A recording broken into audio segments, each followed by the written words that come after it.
So you just ask once you get into a level of relationship where you feel comfortable enough to do that. And it may take a little while. But if you think about who's already in your network, there may be some people in your network that you haven't tapped into yet because you just didn't even consider who they might know. The average person knows 250 people, you guys.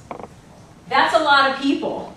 So if you start thinking about former coworkers and former bosses and former volunteers in organizations where you served or whatever, and start tapping into those people, you never know who lives next door to who, whose kid's in Boy Scouts with whose kid plays on the travel soccer team, who goes to church with somebody.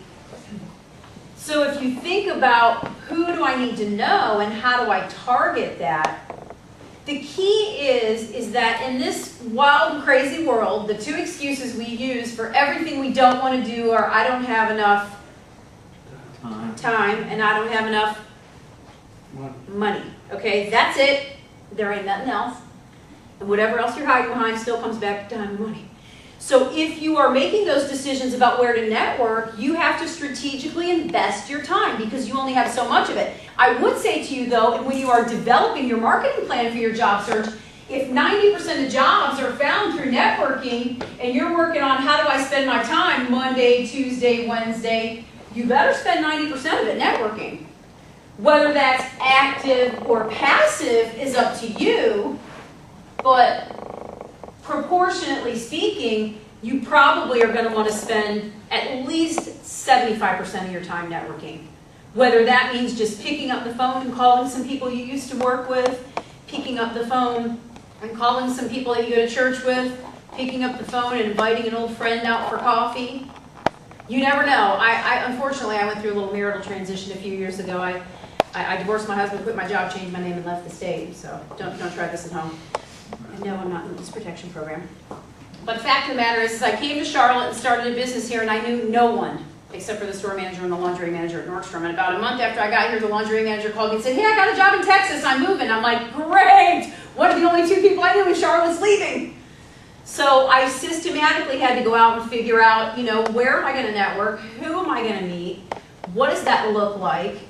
And so I spent a lot of my time focused on that, and I looked at what organizations seem to make the most sense for what I'm trying to do. I invested myself fully in getting engaged with those people and in those organizations, and after a year, and I'm not saying you guys are going to spend a year in your job search, I hope you won't. After a year, I looked back at it and said, okay, where am I getting a reciprocal relationship going here? Where's an organization where I'm giving and I'm receiving and it makes sense? Because the simple fact of the matter, too, is that when you're networking, you have to be prepared to give first. And a lot of people in job search go, but I don't have anything to give. I don't have a job. What can I possibly do? You know what? You are a wealth of information and a resource for someone. You have the potential to be a support to someone. You may find that a job that you are not remotely interested in or qualified for and don't care about comes across your wire, but you know that Jeff is interested in something like that. So even though it may not be your opportunity, you may share it with somebody else.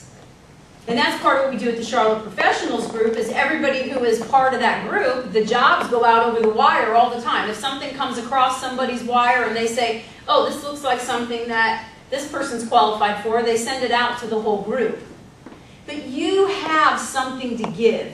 You can share something with you have, now granted, it's your time, talent, and treasure, right? And we don't have as much treasure as we used to because we're not working. But you all have more time probably than you wish you had. And you definitely have a ton of talent. So you can share that in the community. You can share it in your church. You can share it in a sports arena. You can do some coaching. You can do some volunteer work. You can mentor. There's always people looking for mentors in the city. Always opportunities to serve other people. And I think the other thing that does is when we get out in the community and we realize that there are tougher situations than our own, that lifts us up too, because we say, you know what, my feet hit the floor this morning and I was kind of thinking, it's not such a great day. And then I went out and saw this situation and realized how truly fortunate I actually am. So it's just a matter of deciding where and how you're going to spend that time. And there are a ton of places. There is the chamber. There are, there's the Christian chamber. There's the Latin chamber. There are women's organizations. I'm on the board of directors of the National Association of Women Business Owners.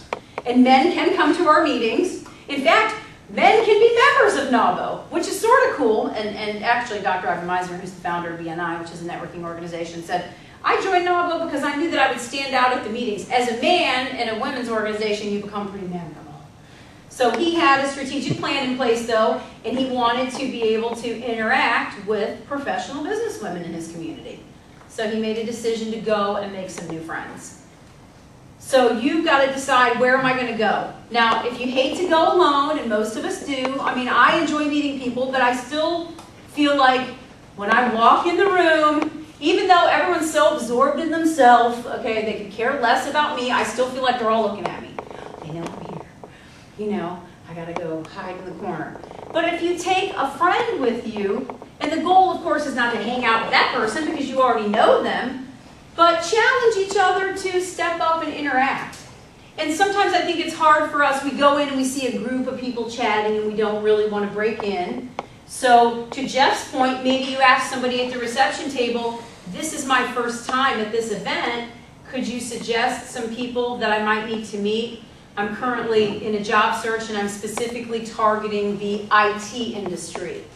Are there some IT professionals in the room that you could recommend that I introduce myself to? The other thing you can do if you're really gutsy, and this is fun, but it's, it'll depend on your personality type, is that you can actually sort of hang out at the door and greet people and just act like, you're supposed to be there, because they don't know, and you never know who you might meet. And that's the other thing you can do, is you can ask at the reception table, is there some way that I can help? Do you need greeters? Can I help you, prepare? Arrive 15 minutes early always, you guys. Because the other really cool thing about that is when you get there early, those other early birds get there and it gives you a little bit of extra time to interact with those people. And then you're not as rushed. But definitely, try it. It's a lot of fun. Just, sort of step up. And one of the things I like to do at NAWBO is that we identify our guests because they have a green ribbon on. So I always walk around the room and make sure that I introduce myself to all the guests because I know what it feels like to come into a room full of strangers and feel like, oh, everybody's in a little clique, everybody's in a little group, they're not going to like me, I'm wearing the wrong color, my hair's too short, my eyes are brown, what's going to happen? And all these crazy things are going through my head. So there's a book called Freedom from Fear. It's a really short book. I recommend that you read it.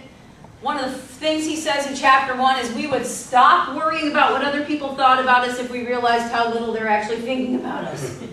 Because they're so focused on themselves, okay, unfortunately. But it's a great book, easy read, short read. I don't know where you can, I'm sure it's still in print, but you can try executivebooks.com.